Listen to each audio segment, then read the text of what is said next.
Bueno, entonces hoy continuamos con la segunda parte de la lección número 3 del Deuteronomio y se subtitula El objetivo de los mandamientos y es todo el capítulo 6 de Deuteronomio.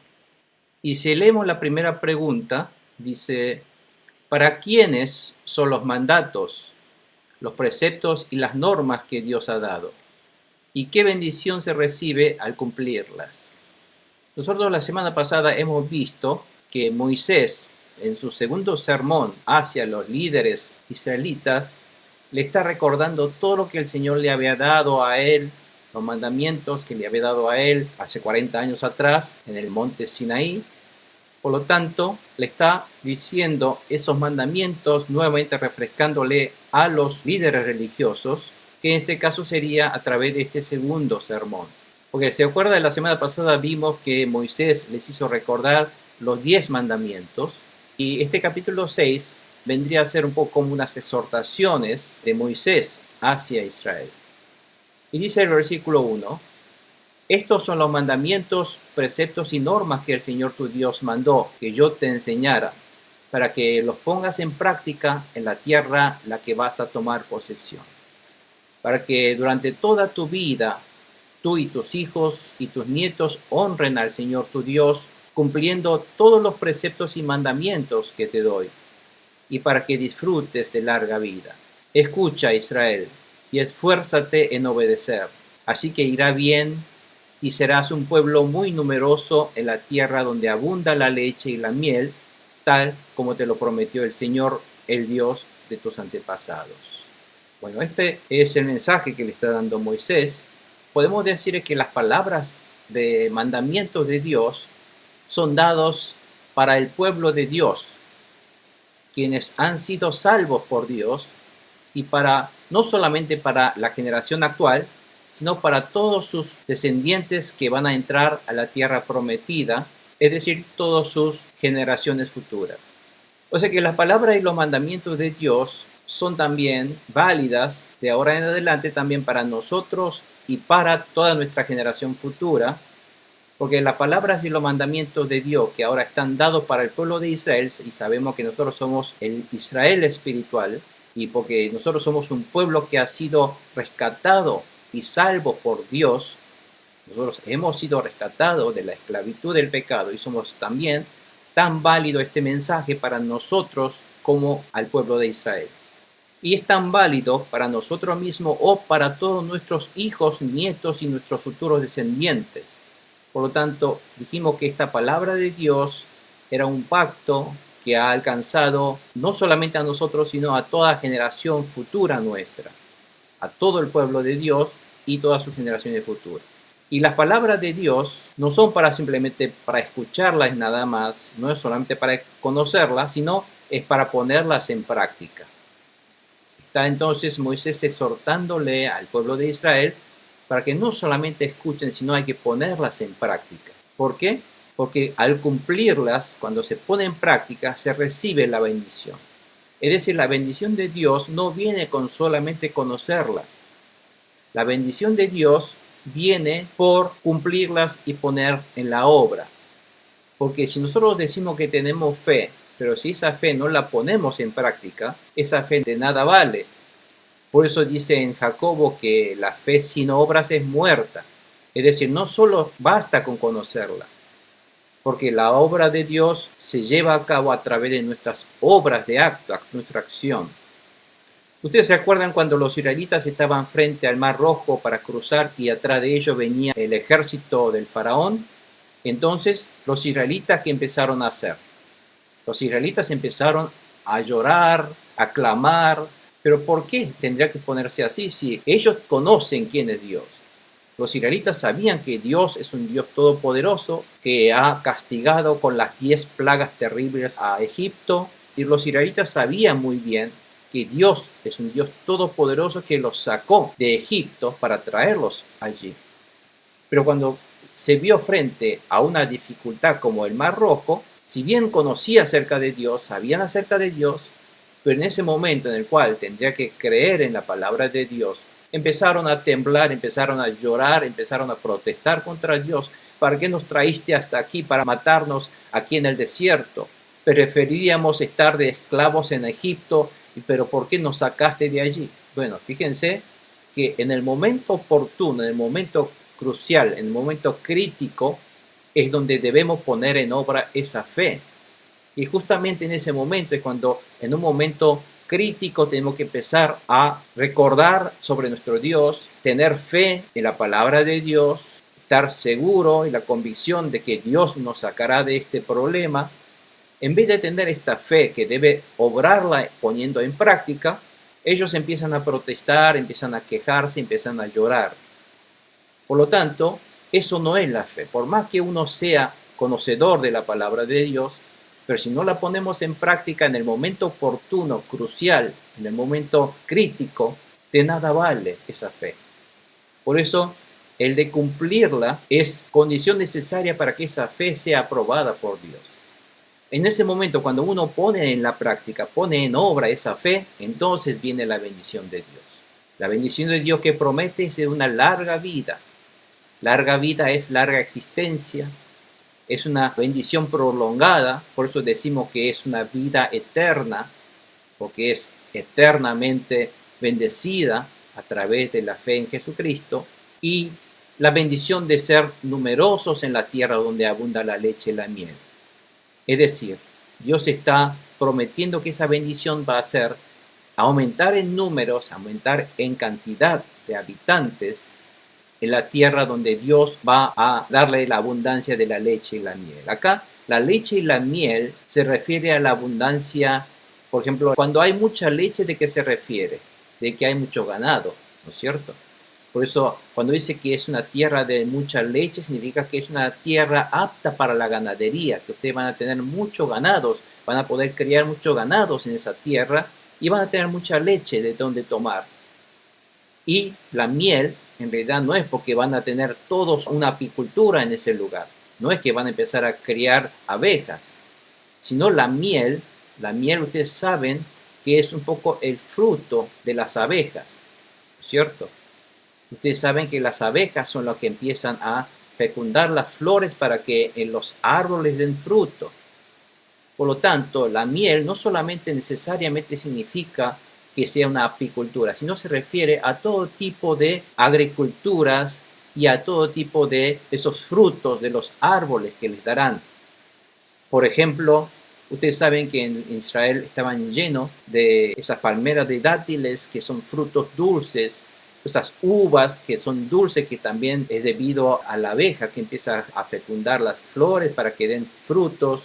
Tenían también frutos como las granadas, también como los higos, que son frutos muy dulces también, como la miel.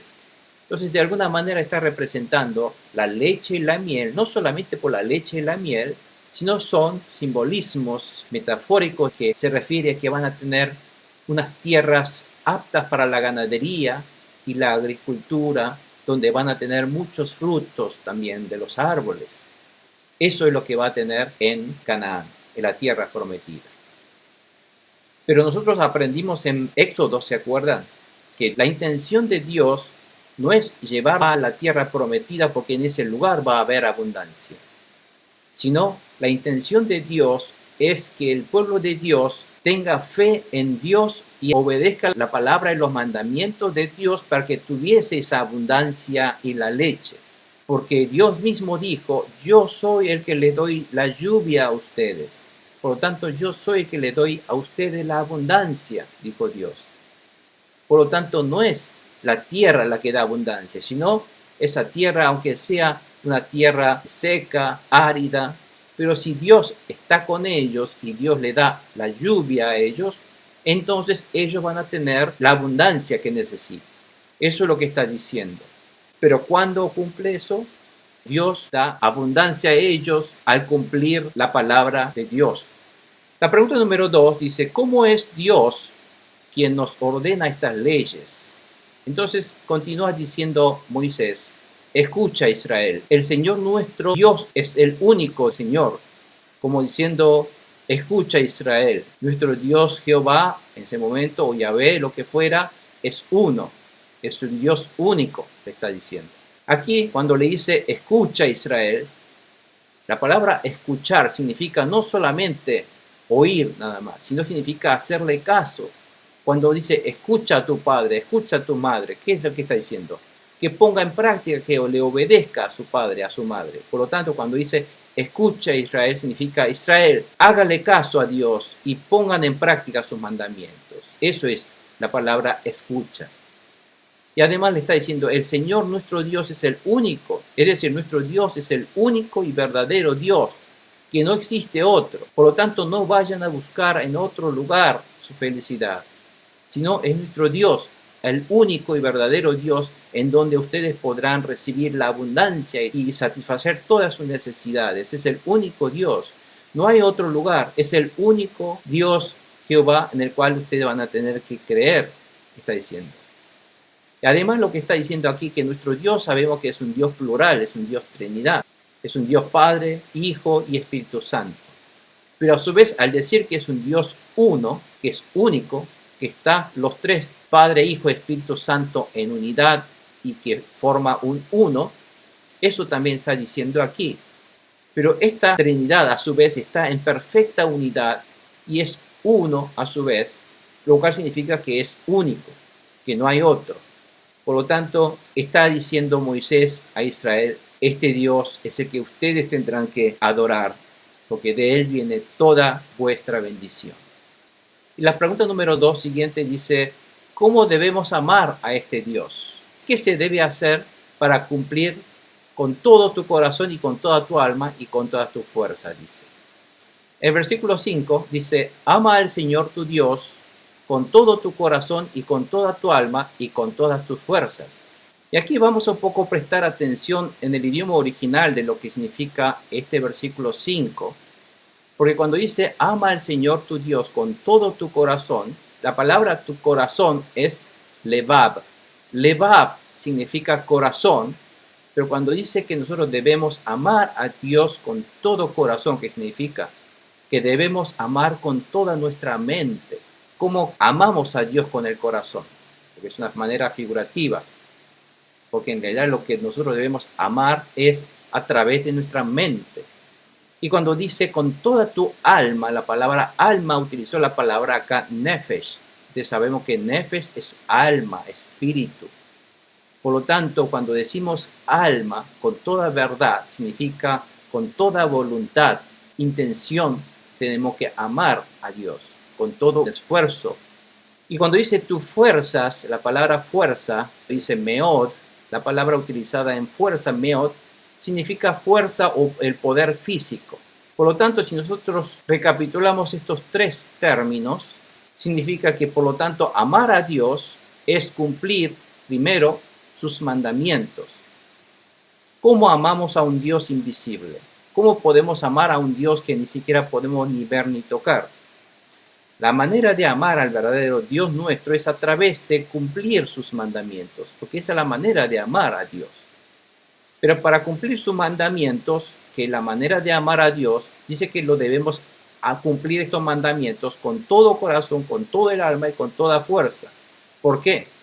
Porque a estos mandamientos nosotros debemos escuchar, entenderlo con la mente primeramente, y después estar dispuestos con toda voluntad nuestra de obedecerlo, lo cual viene ahí el alma, y además poner ahora en obra en nuestras vidas, es decir, poner en práctica con nuestras fuerzas físicas, con nuestro poder físico. Si nosotros leemos en Juan 14:21, dice, ¿quién es el que me ama? Dice Jesús, el que hace suyos mis mandamientos y los obedece. Por lo tanto, está diciendo Jesús que amar a Dios es obedecer sus mandamientos. Amar a Dios es sinónimo de obedecer y cumplir sus mandamientos. Pero ¿cómo lo debemos hacer? Entendiéndolos completamente con toda nuestra mente, estar dispuesto con toda la voluntad, con el nefesh, y también poner en la obra en nuestras vidas a través del poder físico, a través de nuestro cuerpo, llevar a cabo esa voluntad de Dios. Esa es la manera de amar a Dios. Es así como nosotros entonces debemos amar a Dios. Pregunta número 3 dice, ¿con qué nivel de fervor debemos anhelar y amar las palabras de Dios entonces? Con este fervor que dice en el versículo 6, dice, grábate en el corazón estas palabras que hoy te mando. Dice, hasta grábatelo para que no se te olvide, no se te borre. Grábatelo en el corazón. Y no solamente a ti, se incúlcaselas continuamente, dice, constantemente a tus hijos. No dejes de inculcárselas, no dejes de educar a tus hijos. Háblales de ellas cuando estés en tu casa y cuando vayas por el camino, cuando te acuestes y cuando te levantes. Átalas a tus manos como un signo, llévalas en tu frente como una marca. Escríbelas en los postes de tu casa y en los portones de tus ciudades.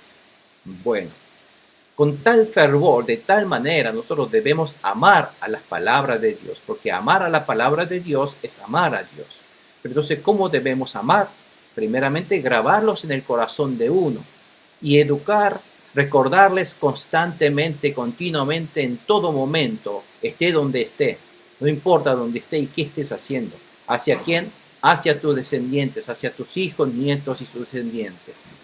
Esa manera, cuando nosotros cumplimos estas palabras, estas actitudes, si hacemos esta obra, llevamos a la práctica, estamos amando a Dios. Y acá en el versículo 8 está diciendo, átalas a tus manos como un signo. Debemos atar la palabra de Dios en nuestra mano y llevarlas en la frente como una marca. Y debemos escribirlos entonces en los postes de mi casa, en las columnas. Tenemos escrito algo en nuestra casa. O también tenemos escrito en los portones de la ciudad de la entrada de Tuxtla. También tenemos algo escrito. ¿Por qué? ¿Qué significa todo esto? Aquí cuando dice átalas a tus manos, significa que todas las obras que hagamos en mis manos, allí también esté la palabra de Dios obrando en mis manos. ¿Está claro? O sea que su palabra, la palabra de Dios, esté en la obra de mis manos. Eso es atarlas a mi mano. Y también esté en mi mente. Cuando dice llévalas en la frente como una marca, no es que debemos llevar la palabra escrita, atadas en un hilo, en una caja, aquí en la frente, llevarlos a la frente, sino significa que lo debemos tenerlos en la mente, constantemente recordándolo. Y cuando dice escríbelos en los postes de tu casa, significa que también lo debemos aplicar a nuestra familia. Y hasta en los portones de tus ciudades significa que también debemos aplicarlos hasta en mi comunidad. Esto significa. Pero los israelitas entendieron este versículo en forma literal. Por lo tanto, si nosotros vemos este dibujo, esta foto, no sé si ustedes alguna vez habrán visto esta foto, los judíos utilizar esto. Esto que ustedes ven aquí son una especie de cajitas. Estas son unas cajitas que adentro llevan un papelito escrito con versículos de la Biblia. Y tienen aquí tiras que se atan en la cabeza. Fíjense, aquí se ató en la cabeza. Y aquí lo pone en las manos y lo atan en los brazos. Porque ellos dicen que de esta manera están cumpliendo esta palabra de Dios. Átalas a tus manos como un signo, llévalas como frente como una marca. Entonces, como quieren hacer, llevarlos a la frente y atar a las manos, ellos están cumpliendo con la palabra de Dios. Creen que poniéndole estas cosas como lo está poniendo aquí, ellos están cumpliendo con esta palabra de Dios. Fíjense qué tontería. Esto se le llama la filacteria. Filacteria son estas cajas, estas cajitas, estos utensilios donde se coloca la palabra de Dios escrita y se lo ata. ¿Qué sentido tiene atar un papelito escrito con el versículo, atarlo a la cabeza y las manos? Fíjense qué tontería. Y fíjense qué mala interpretación del verdadero sentido espiritual y el significado de esa palabra de Dios. Dios no dijo para que vayan, lleven esta caja y estos tiras en las manos. Dios le dijo para que estas palabras de Dios estén en sus manos para llevarlas a la obra. Y que estas palabras estén en tu mente, en tu cabeza, para que puedas recordarlo siempre. ¿Me entienden? Por eso, esto que ellos, los israelitas, llaman tefilín, lo hacen así y creen que esto es una obediencia a la palabra de Dios. Y no es, en realidad. Por eso los israelitas interpretan al pie de la letra la palabra de Dios y no es su verdadero significado espiritual, que lo debemos llevar en nuestro corazón. Por eso no debemos cometer estos errores con la palabra de Dios, sino entenderla, comprenderla. Por eso tenemos que amarlo con la mente. La mente significa tener un entendimiento en la mente de la verdadera voluntad y el significado de la palabra de Dios.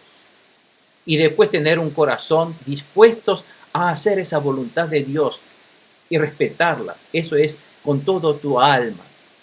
Y llevarlos a la práctica en nuestra vida cotidiana. Eso es con todas tus fuerzas. ¿Me entienden? Por eso tenemos que entender muy bien ese significado de Deuteronomio de este versículo 5 y no hacer disparate como hacen estos judíos.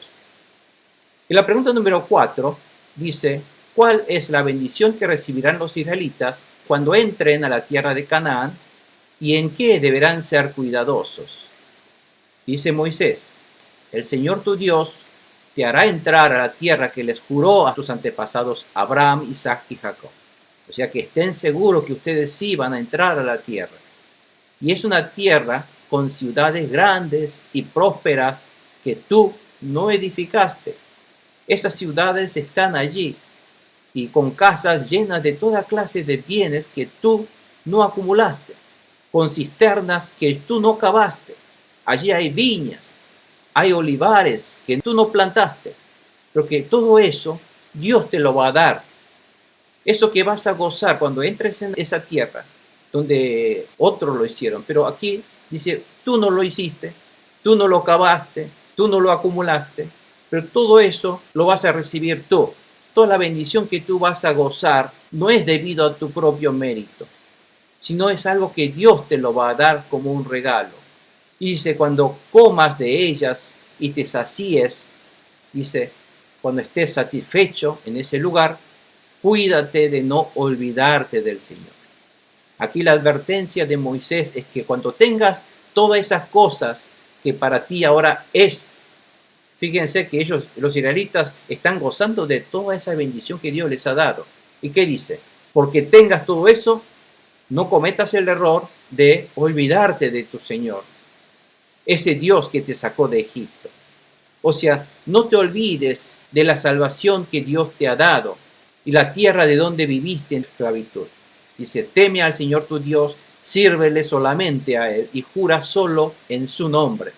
No sigas a esos dioses de los pueblos que te rodean, pues el Señor tu Dios está contigo y es un Dios celoso. No vaya a ser que su ira se encienda contra ti y te borre de la faz de la tierra. No pongas a prueba el Señor tu Dios como lo hiciste en Masá. Cumple cuidadosamente los mandamientos del Señor tu Dios y los mandatos y preceptos que te ha dado. Haz lo que es recto y bueno a los ojos del Señor para que te vaya bien y tomes posesión de la buena tierra que el Señor les juró a tus antepasados. El Señor arrojará a todos los enemigos que encuentres en tu camino tal como te lo prometió, dice Moisés. Moisés está exhortando, haciéndole recalcar que entonces tú debes recordar y no olvidarte. Ahora como vas a estar lleno de todas esas bendiciones, ahora tengo de qué beber, ahora tengo de qué tomar, entonces me olvido de Dios. No cometas ese error porque entonces eso va a provocar la ira de Dios que te va a borrar de la faz de la tierra. A través de esto nosotros podemos saber que nosotros también hemos recibido la bendición de Dios, la salvación y la bendición de entrar en el reino de Dios. Pero esta bendición de la salvación y de entrar en el reino de Dios lo hemos recibido debido a nuestros propios méritos y esfuerzos. No hemos recibido nuestra salvación y no hemos entrado al reino de Dios por nuestros propios méritos ni por nuestras obras, sino es exclusivamente por la gracia de Dios que nos preparó la salvación para nosotros, que Dios mismo a través de enviar a Jesucristo.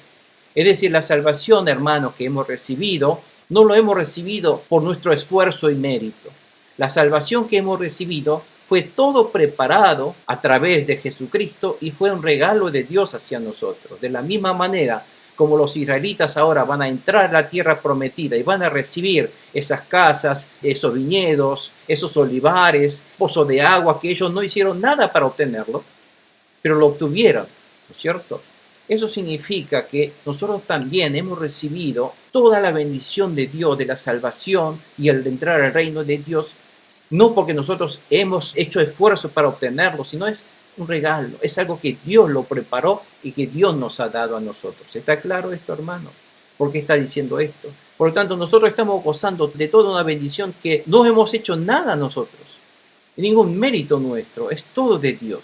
Es un regalo de Dios, por eso llamamos gracia la salvación. Y además dice, no debemos pronunciar otros nombres que no sea Jesús, porque no hay otro Dios. Y les hace recordar Moisés, ¿se acuerdan ustedes en Refidim, que se llama Masá o Meribá también? Es el lugar donde se quejaron ellos y Moisés golpeó la roca para darles agua. Bueno, ese lugar, Masá o Meribá, que lo recuerdan, significa prueba. ¿Por qué? Porque los israelitas probaron a Dios. Ellos probaron si existía o no Dios. Dice, estamos muriéndonos de hambre y de sed. Le tenemos sed, decían. Estamos muriendo de sed. A ver si este Dios sí existe para que nos dé algo de beber. Bueno, esa protesta para probar a este Dios ocurrió en Éxodo 17:7. Esta actitud que ellos tuvieron es una actitud carente de fe, por una desobediencia, por un acto de no tener fe. Los israelitas, si bien en ese momento Dios le respondió dándoles agua, ese lugar no fue recordado con gratos ojos por Dios, sino es recordado como un lugar de prueba, como un lugar donde los israelitas probaron a Dios. Este tipo de desobediencia, fíjense, la desobediencia lo que va a provocar es la ira de Dios, y esta ira de Dios hará que ellos serán borrados de la faz de la tierra. Pero la obediencia hace, dice, arrojar al enemigo del camino. Es decir, cuando hay obediencia, el enemigo es eliminado. Pero cuando hay desobediencia, Israel es eliminado.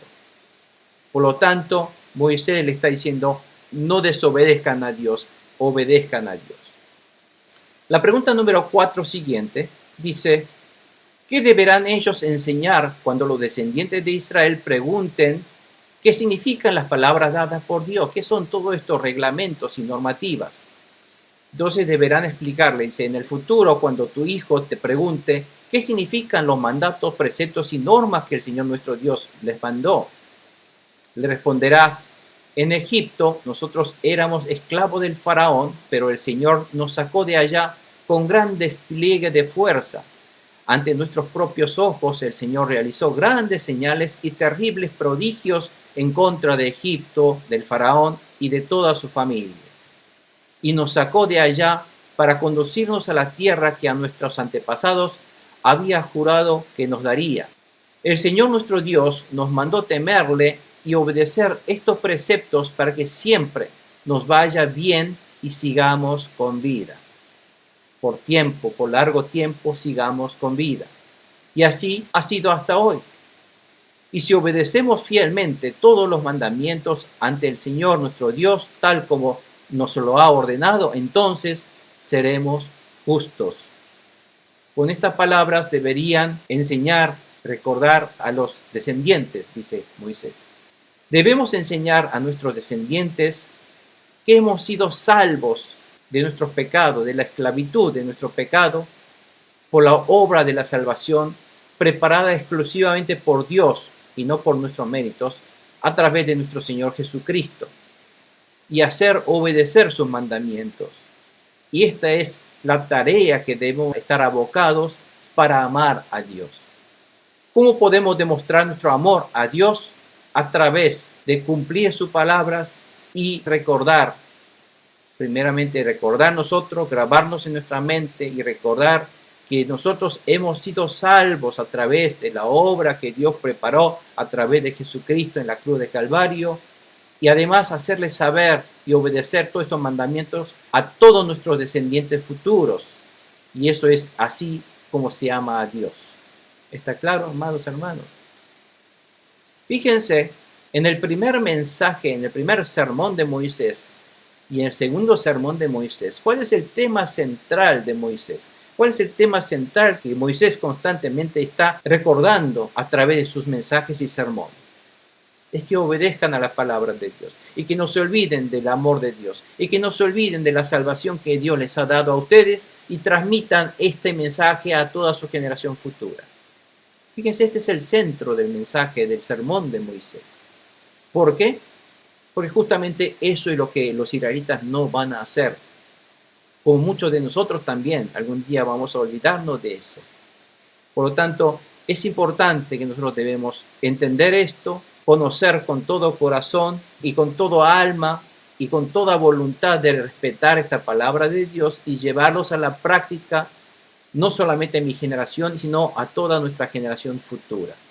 Este es el anhelo vehemente de nuestro Dios, de que nosotros debemos cumplir. Y si nosotros cumplimos con esto, estamos amando a Dios, y así se ama a Dios verdaderamente. No de palabras se ama a Dios, sino de obras. Y la obra con que debemos amar a Dios es de obedecer y poner en práctica los mandamientos de nuestro Señor Jesucristo. Dice: se me ha dado todo el poder de los cielos y la tierra. Por lo tanto, id y haced discípulos de todas las naciones, bautizándolos en el nombre del Padre, del Hijo y del Espíritu Santo, enseñándole a obedecer todas las cosas que yo les he enseñado, dice Jesús.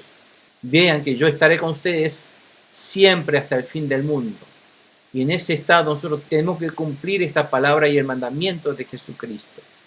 Y eso es la manera de amar a nuestro Dios. Amén, hermanos.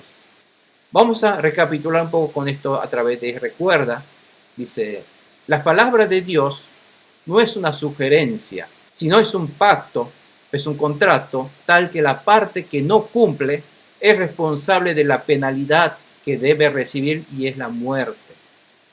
Recuerden eso, que la palabra de Dios es una obligación de pacto, un contrato. Si no se cumple, si no se obedece, se paga con la muerte, porque la desobediencia significa pecado, y la paga del pecado es muerte. Es un pacto eterno que no solamente alcanza a mi generación, sino todas las generaciones y descendencias futuras. Y que la otra parte es un Dios fiel de salvación que cumple siempre y nunca ha fallado en cumplir su palabra, su promesa. Nuestro Dios es el único y verdadero Dios que nos da la felicidad y la abundancia, esté donde esté. No existe otro en la tierra, en el mundo. No vayan a buscar su felicidad, la abundancia en otro lugar, sino en Dios. Debemos enseñar a nuestros descendientes que hemos sido salvos de la esclavitud del pecado por la obra de salvación preparada por Dios a través de nuestro Señor Jesucristo, y hacer obedecer sus mandamientos, porque esa es la manera de amar a nuestro Dios. Cuando dice amarás al Señor tu Dios, tenemos que entender cómo debemos entonces amar a nuestro Dios. ¿Está claro, hermanos? Bueno, con esto damos por terminado la lección de hoy, la número 3, y vamos a orar entonces, vamos a dar gracias al Señor y vamos a determinarnos con todo corazón, con toda alma, mente, fuerza, a obedecer y a hacer la voluntad de Dios y ponerla en práctica. Y que toda obra del enemigo que trata de estorbar y perturbar todo tipo de estudios, de entendimiento de la palabra, todo tipo de rechazos, todo tipo de dudas, incredulidad, sea expulsado en este momento en el nombre de Jesús de nuestras vidas, y solamente que la palabra de Dios sea recibida para poderla poner en práctica. Amén, hermanos. Oremos por eso. Padre Santo Celestial, en el nombre poderoso y maravilloso de nuestro Señor y Salvador Jesucristo, Señor, bendecimos a tu pueblo en este momento que escucha estas palabras y están decididos con todo corazón, fuerza y mente obedecerlas y ponerlas en práctica, Señor, porque todo lo que tú haces, Dios, es siempre verdad, y todo lo que tú haces, Dios, está bien. Aunque mi mente no lo entienda, aunque mis ojos no lo puedan comprender, pero Señor, si tú lo haces, Señor, es correcto.